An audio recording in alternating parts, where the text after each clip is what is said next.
ನೀವು ಬಿಡುವಿಲ್ಲದ ಜೀವನದಲ್ಲಿ ನೆಮ್ಮದಿಗಾಗಿ ಹುಡುಕ್ತಾ ಇದ್ದೀರಾ? ಹಾಗಾದರೆ ಈ ವಿಡಿಯೋ ನಿಮಗಾಗಿ. ವಚನದ ಸಂಖ್ಯೆ 13. ಸಂಸಾರವೆಂಬ ಬಲೆಯಲ್ಲಿ ಸಿಲುಕಿದೆನಯ್ಯ, ಎನ್ನವನ ಕಾಯಯ್ಯ ಕಾಯಯ್ಯ, ಉರುಳಿಲ್ಲ ಉರುಳಿಲ್ಲ ಕೂಡಲ ಸಂಗಮ ದೇವ, ಶಿವದೋ ಶಿವದೋ. ಅಪ್ಪ ಬಸವಣ್ಣನವರು ಈ ಅದ್ಭುತವಾದ ವಚನವನ್ನು ನಮ್ಮ ಈ ದಿನದ ಬಿಡುವಿಲ್ಲದ ದೈನಂದಿನ ಜೀವನಕ್ಕೆ ಅತ್ಯಂತ ಸರಳವಾಗಿ ಯಾವ ರೀತಿ ಅಳವಡಿಸಿಕೊಳ್ಳಬಹುದು ಅನ್ನೋದ್ರ ಬಗ್ಗೆ ಹೇಳ್ತಾ ಇದ್ದಾರೆ. ನಾವು ಪ್ರತಿದಿನ ನೆಮ್ಮದಿಯಿಂದ ಇರಲು ಈ 3 ಸೂತ್ರಗಳನ್ನು ಪಾಲಿಸಿದರೆ ಸಾಕು ಅಂತ ಹೇಳ್ತಾ ಇದ್ದಾರೆ ಅಪ್ಪರು. ಒಂದನೇದಾಗಿ ಸಂಸಾರವೆಂಬ ಬಲೆ, ಅಂದರೆ ಅತಿಯಾದ ಆಸೆ, ಕೋಪ, ಈ ಮೊಬೈಲ್ ಅಡಿಕ್ಷನು ಮತ್ತು ಅನಗತ್ಯ ಹೋಲಿಕೆಗಳ ಜಾಲ, ಅಂದರೆ ಬಲೆ ಥರ. ಯಾವ ರೀತಿ ದೂರವಿರಬೇಕು ಅಂದರೆ ದಿನದಲ್ಲಿ ಕನಿಷ್ಠ 1 ಗಂಟೆ ಆದರೂ ಮೊಬೈಲಿಂದ ದೂರ ಇರಬೇಕು. ಅಂದರೆ ಸೋಷಿಯಲ್ ಮೀಡಿಯಾ ಮತ್ತು ಆಫೀಸ್ನ ಒತ್ತಡದಿಂದ ದೂರವಿರಬೇಕು.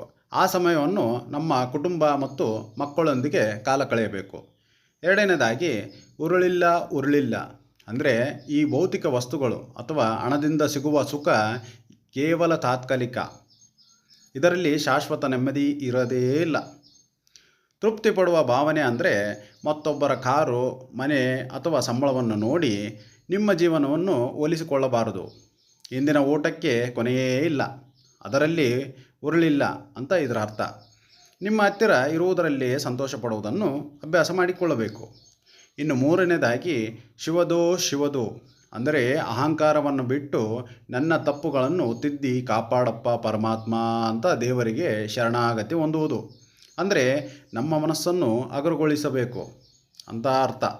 ನಾವು ರಾತ್ರಿ ಮಲಗುವ ಮುನ್ನ ಇಡೀ ದಿನ ಅದರ ಬಗ್ಗೆ ಆವತ್ತಿನ ದಿನವನ್ನು ಸರಿ ತಪ್ಪುಗಳು ಮತ್ತು ಆತಂಕಗಳು ಮತ್ತು ಯಾರಾದರ ಮೇಲೆ ಕೋಪ ಮಾಡಿಕೊಂಡಿದ್ದೇನೆ, ಕೋಪದಿಂದ ನನಗೆ ಮಾನಸಿಕ ತೊಂದರೆ ಏನಾರು ಆಗುತ್ತಾ ಅಂತ ಅದನ್ನು ತಪ್ಪಿದ್ದಲ್ಲಿ ನನ್ನನ್ನು ಕ್ಷಮಿಸಿ ಅಂತ ಕೇಳೋದ್ರಲ್ಲಿ ಯಾವುದೂ ತಪ್ಪಿಲ್ಲ ಸ್ನೇಹಿತರೆ.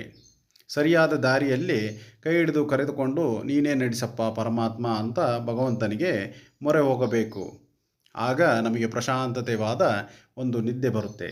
ಅಂದರೆ ನಮ್ಮ ಜೀವನದಲ್ಲಿ ನಾವು ಕೆಲಸ ಮಾಡಿ ಹಣ ಗಳಿಸಿ ಜವಾಬ್ದಾರಿ ನಿಭಾಯಿಸಿ ಕೂಡ, ಆದರೆ ಇವೆಲ್ಲವೂ ನಮ್ಮ ಮನಸ್ಸಿನ ನೆಮ್ಮದಿಯನ್ನು ಕೆಡಿಸುವ ಬಲೆಯಾಗಲು ಬಿಡಬಾರದು ಅಂತ ಇಲ್ಲಿ ಅಪ್ಪರು ಹೇಳ್ತಿರೋದು.